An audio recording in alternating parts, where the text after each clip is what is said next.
Il est temps de nous pencher sur les bourses européennes. Elles ont poursuivi leur élan haussier ces derniers jours sur fond de reflux des prix du pétrole. Plusieurs indices, dont l'Eurostoxx 50, ont inscrit de nouveaux records. Sur Euronext Bruxelles, Umicore a clôturé en tête du BEL 20 pour la deuxième séance consécutive. Kinepolis a profité d'une note favorable des analystes de Berenberg qui ont confirmé leur conseil d'achat avec un objectif relevé à 50 €. UCB a accentué ses pertes de la veille sur fond de recul généralisé du secteur pharmaceutique. Materialise a également corrigé. Cette semaine, nous aurons la réunion de la Fed, fortement attendue, puisque c'est aussi la première réunion du nouveau président de la Réserve fédérale, Kevin Warsh. On en parle ce soir avec notre expert Guillaume Dichesne. Bonsoir Guillaume. Bonsoir Fanny. En effet, à quoi peut-on s'attendre ? C'est la question qu'on se pose aujourd'hui à quelques jours de cette réunion. Oui, on s'attend pas à grand-chose en termes de décision. Non. Je pense que c'est assez consensuel de parler de statu quo. En revanche, on va être vraiment très attentif à ce que Kevin Warsh va dire, parce que ça va donner un peu la direction de son mandat.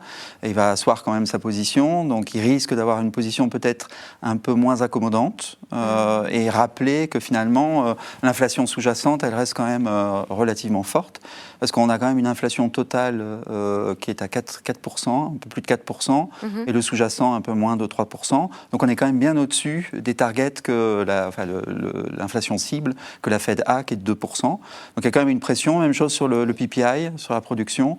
Là aussi, il y a une pression assez forte, puisqu'on est à 6%. Donc il y a quand même cette tendance, et on la voit un peu partout dans le monde. On a eu la BCE la semaine dernière qui a monté ses taux.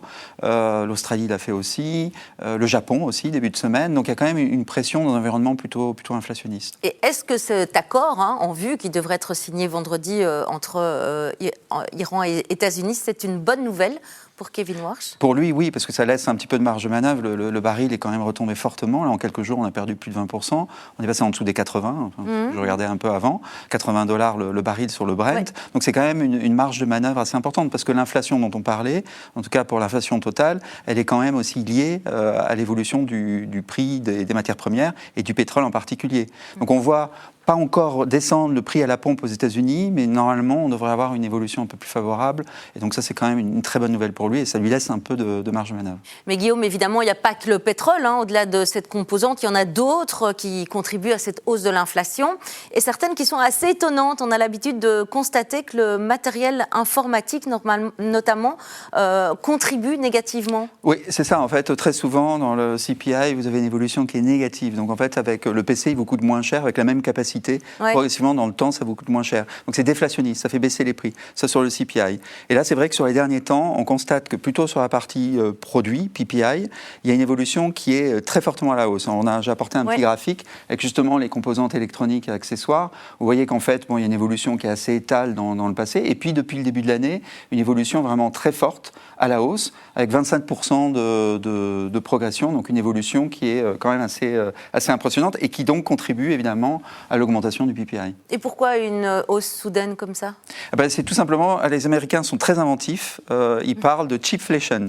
Donc en fait, chip, c'est la puce, les puces, et donc il y a une inflation liée aux puces. On a en fait un déploiement qui est massif autour de l'IA, avec les data centers qui se développent un peu partout, et il y a besoin de puces, et notamment de puces mémoire, donc les RAM, qui sont vraiment, qui se développent très fortement.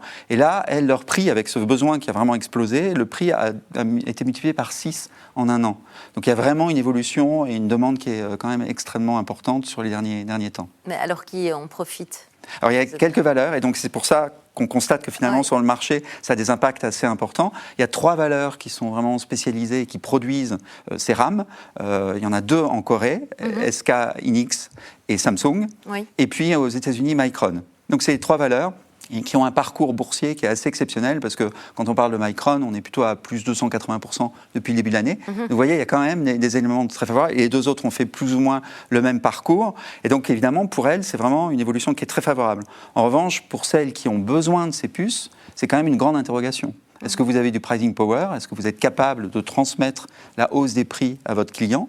Ou alors est-ce que vous êtes obligé, dans l'obligation de contracter vos marges ? Donc en fait, ce qu'on constate, c'est qu'il y a une rotation assez forte. Même si l'IA reste quand même le thème dominant sur les marchés, vous avez une rotation qui est très forte sur les marchés, avec évidemment les semi-conducteurs qui sont les principaux bénéficiaires. Merci Guillaume Duchesne pour cette analyse. Merci à vous et à tout bientôt. C'était le Trends des marchés en ce mardi 16 juin. Merci de nous suivre.